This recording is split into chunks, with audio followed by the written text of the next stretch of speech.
Откако ВМРО ДПМН им остави бланко карта да се договорат па да кажа што сакаат, сега Социјалдемократскиот сојуз на Македонија и Левица се испокараа меѓу себе. Откако партијата на Филипче одби поканата на Пасиев за заедничка средба со образложение дека не сакале да му прават услуга на Мицковски во неговата кампања за предвремени избори, Левица возврати СДСМ е против една изборна единица, зашто мисли дека така ќе го одложи сопствениот распад. Во текот на целата дебата за изборниот законник, СДСМ не изгради ниту една препознатлива политичка позиција за суштинските прашања. Наместо да објаснат дали се за една добра изборна единица, дали секој глас треба да вреди еднакво и дали Македонија конечно треба да добие поправеден изборен систем, тие упорно се обидуваат дебатата да ја сведат на конспиративни теории, се вели во соопштението на Левица. Како што е познато, СДСМ ја одби средбата тврдејќи дека станува збор за само обична представа со која ќе му прави услуга на ВМРО ДПМН во неговата кампања за предвремени избори. Него кажа ставот за една изборна единица, но побараа странска експертиза за гласањето на нашите граѓани со привремен престој во странство. Отаму тврда дека тезата на власта дека опозицијата се повлекува од преговорите на изборниот законник затоа што се плаши од избори и пораз е нелогична и лесно разоткриена.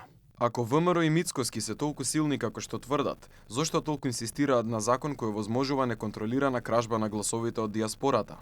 Ако се толку убедени во својата победа, зошто им е потребна изборна манипулација? Фактите се јасни.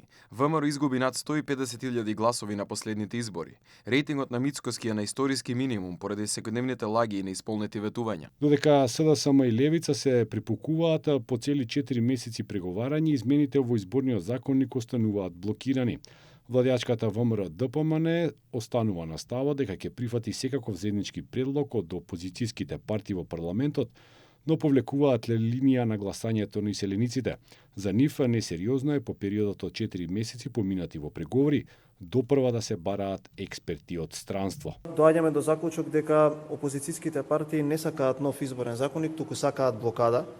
Со месеци се преговараше, над 4 месеци, па кога требаше да се поднесе законот се повлекува, со што директно одиме на тоа дека едноставно опозицијата нема интерес овој закон да биде донесен и да го исполниме последниот бенчмарк кој што го имаме како врска од реформската агенда.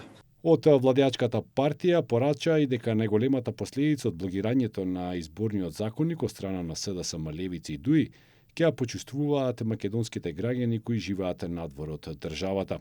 Изборниот законник е дел од реформската агенда на патот кон Европската унија. Крајниот рок да се испорачаат резултатите е 15 јули. Македонија доби пофалби од досега сработеното, но очигледно дека блокадите на изборниот законник од страна на опозицијата ќе го направат успехот нецелосен. Напредокот во реформската агенда и носи повеќе пари на Македонија од планот на раст на Европската унија. Сепак од Брисел предупредија дека изборниот законник треба да се донесе, оти станува збор за многу важно прашање не само за Македонија, туку и за Унијата.